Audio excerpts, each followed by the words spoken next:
I'm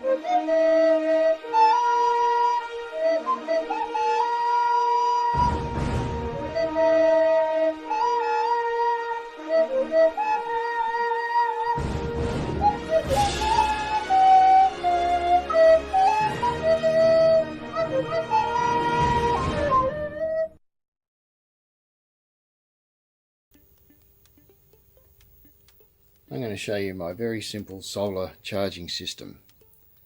It comprises of a 40 amp MPPT controller and two deep cycle AGM 75 amp batteries, and all of that is being fed off of two 250 watt 12 volt solar panels. And they are there.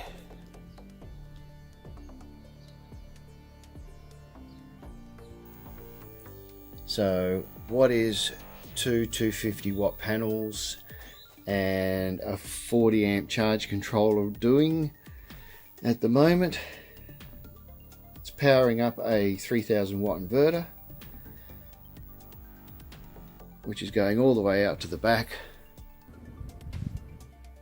under this roller door, going across and running this old fridge. Typical standard household fridge, full mains power, 240 volt, frost free.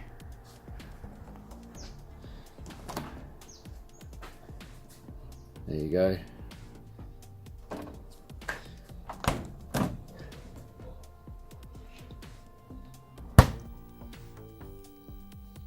Okay, on paper what I've got is my two 250 watt 12 volt panels going into my 40 amp charge controller. That's feeding into two 75 amp hour batteries, and they're both wired still to 12 volts, so I've doubled the amps. And then the batteries are now feeding a 150 watt inverter and a 3000 watt inverter. So the whole idea for me to start mucking around with some solar and seeing what I can do is because I'd like to run my kitchen, my lounge room, and all of my lighting off grid. Primarily for an emergency or if the power goes down, but it's just such a bloody nuisance when the power goes down and you've got a fridge and freezer full of food. And around where I live, power has gone down for anything up to 2 or 3 days at a time. So to be completely independent from the grid and be able to run my fridge, run all my lighting, run everything that's in the lounge room, which is basically TV and internet. This is my starting point to see what do I need from here to make that happen.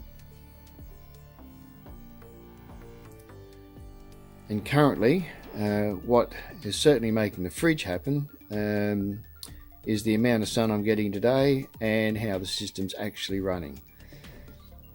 The thermostat has just kicked in on the fridge. So basically, a household fridge running it through an inverter and batteries, it pulls out of the batteries 171 watts or 172 watts. So that's what's coming out of my batteries, being pulled out by the inverter and then fed down to the fridge out the back. What's coming in on solar, okay, is that. So if we pull down to watts, okay, so I've got 125 watts being generated from the panels and 171 watts is being pulled out by the inverter. But what happens is by the end of the cycle of the fridge and the thermostat kicks out, it pulls my voltage down to probably about 13.1, when the fridge rather kicks out and goes on its thermostat, then until it re-engages, yeah, I'm able to charge right back up to full. So just in that short time. Now, also I might mention because okay, we're seeing 100, like anything up to 120 watts there, but because the battery is sitting on 13.4 volts, this charging system is not seeing the battery as flat. So basically it's putting in the same amount of what it would reckon if the battery was sitting at 13.4. So at the moment it would be just filling it up with 8.7 amps, because the amps in this will ramp up or down just depending on the requirements of everything, which is really, really good. So basically at the moment, if you take the 171 point whatever watts being pulled out, and then you add into the mix the amount of watts going in, so what's that making it? It's about 60, say approximately 60 watts of energy is being yanked out of the battery whilst the sun's out. And as soon as the fridge kicks out, I've got 100 watts going back in. So that's why between the thermostat cycles, the system is actually able to charge right up. Now, what else can I run with this whilst it's going? Because like I say, at the moment the fridge is going. Well, down here I've got switching for some lighting, my 150 watt inverter. So when I turn that on, additionally the system is running, okay, we're running 1 2 3 4 5 6 lights there, and we're running one light there.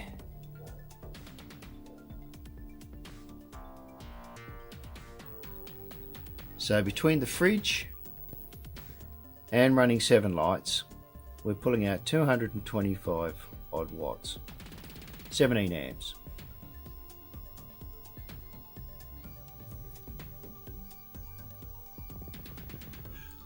So that's pretty impressive status, considering I've been running the fridge since 7 AM today. It's now 1 PM.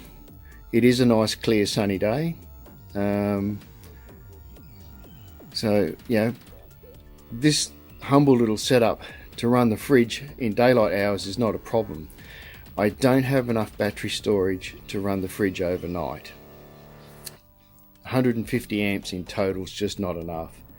But certainly during the day it is. So to just go through my stats, let's have a look.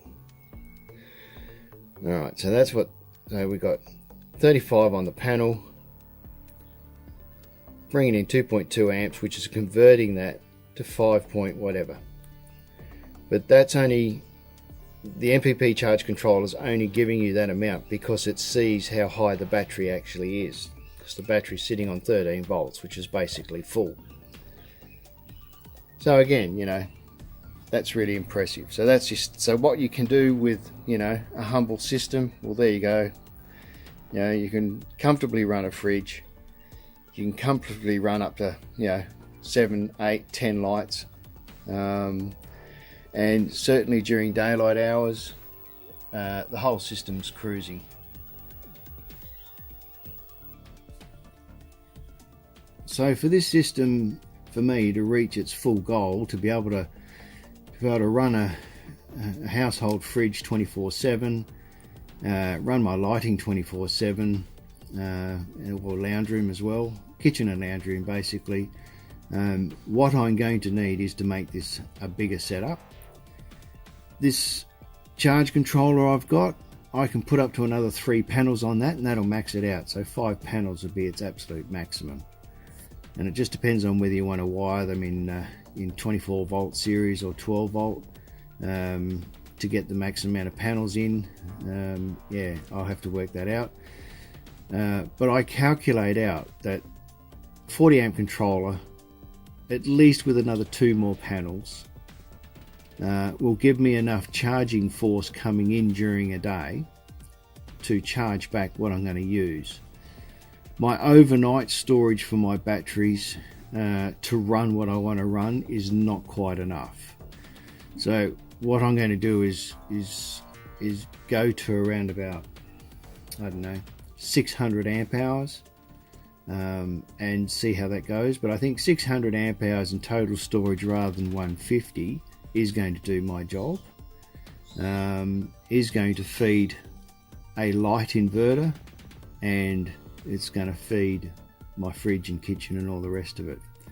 So basically, yeah, around about 1000 watts of solar onto my 40 amp charge controller into 600 amps of battery, and that will run all my lighting, my kitchen and my lounge. So yep, very doable. This system I've got's living proof that it is. I'm glad I've done what I've done, because I can actually monitor it day by day, whether even in very cloudy days. It is absolutely no problems with what I've got to run a household fridge, and to run my lights, or run my lighting in the garage rather. No problems whatsoever. It's just, again, it's my nighttime storage. My 2 75 amp hour AGM batteries are just not enough storage by any means to do the job.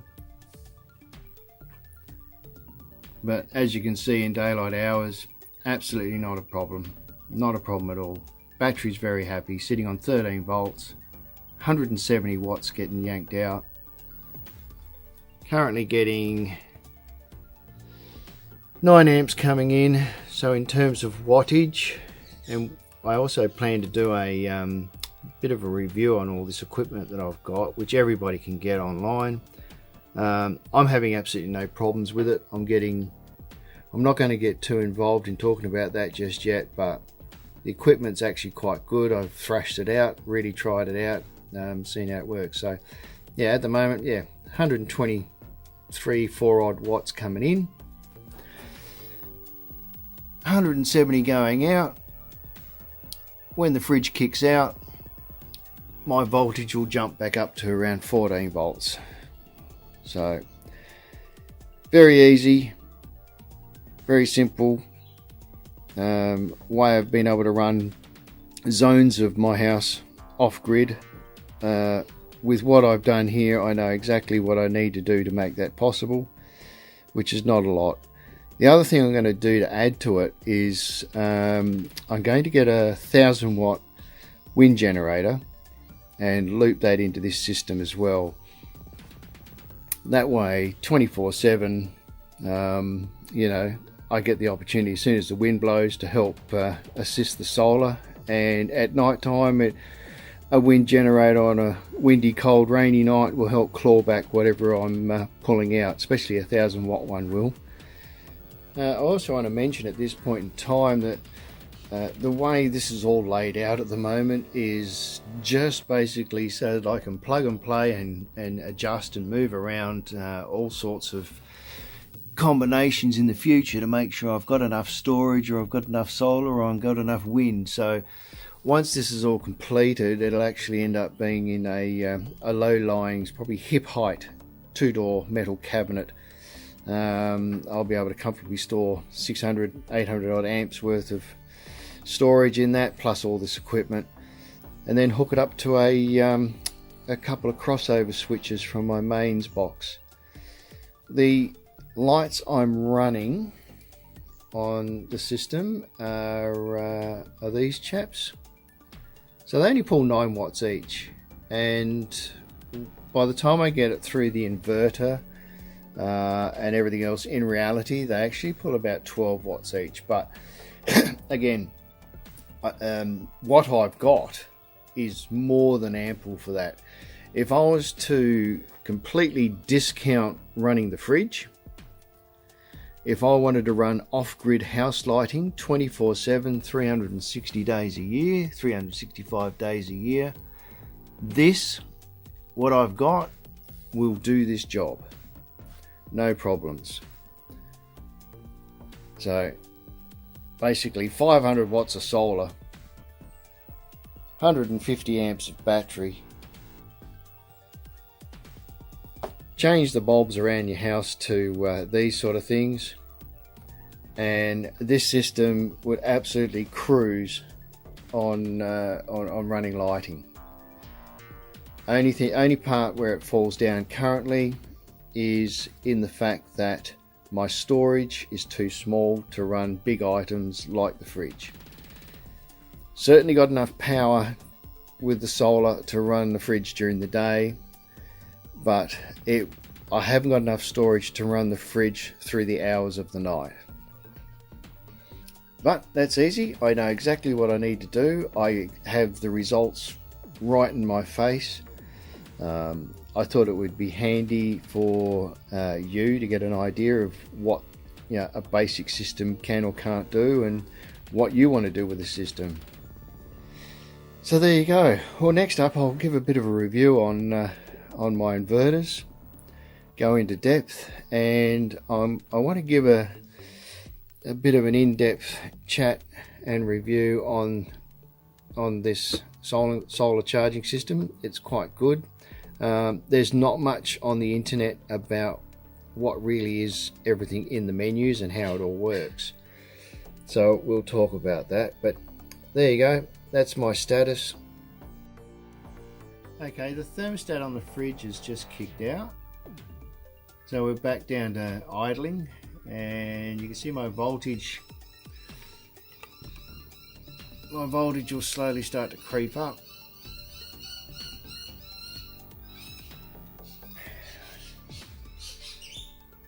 What's going on here? So the fridge is just kicked out and the batteries are sitting on 13.3, so the duration of the fridge running whilst the thermostat was cut in had very little significance on taking anything out of the battery, as the solar was topping it up so much, only missing the boat by 60 watts, which is easily clawed back as soon as that thermostat cuts out. Another thing I want to mention too is okay, look at this dodgy wiring here. But what I've got, it's not like I've optimized the system. I mean, my solar panels have been just frisbeed up on the roof basically. They're not even bolted down. And that's coming through an old extension cord with a fuse. And I'm actually losing quite a good 10, 15, if not even 20 watts because of this. And there's quite a lot of resistance because this chap gets quite warm. However, the input's not as important as the output with charge controllers. You definitely want to have decent gauge coming out of your charge controller and going down into your batteries, because if you start creating resistance when this thing's trying to push power out, the internals will just have a meltdown. So definitely go heavy gauge going out. Once I get this thing fully set up, I certainly won't be running this input wire that I've got. Be having appropriate wire for that too. But once this is set up properly, I'll be able to certainly put in more power from the panels than what I'm getting. Like I said, we're slowly creeping up. The system's happily putting in, what are we putting in? 4.3 amps, but it's only doing that because it's seeing the battery already sitting at 13.4, so it's not, the charge controller is not seeing the battery as flat.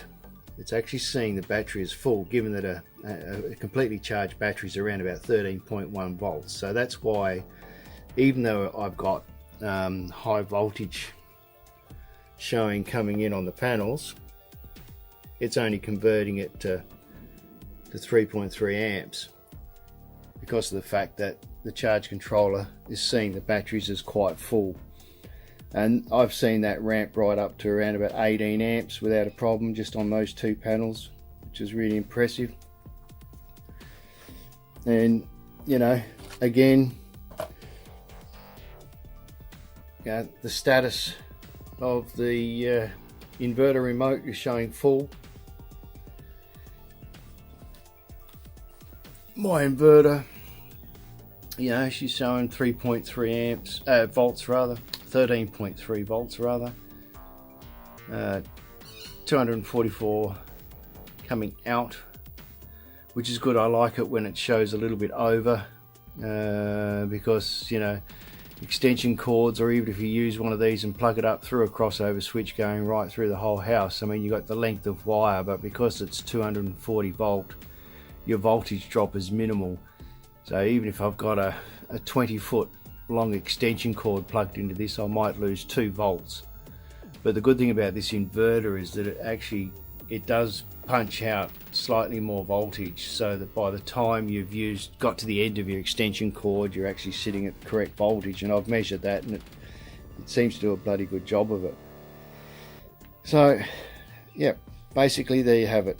Very simple system. What can it do? It can do this.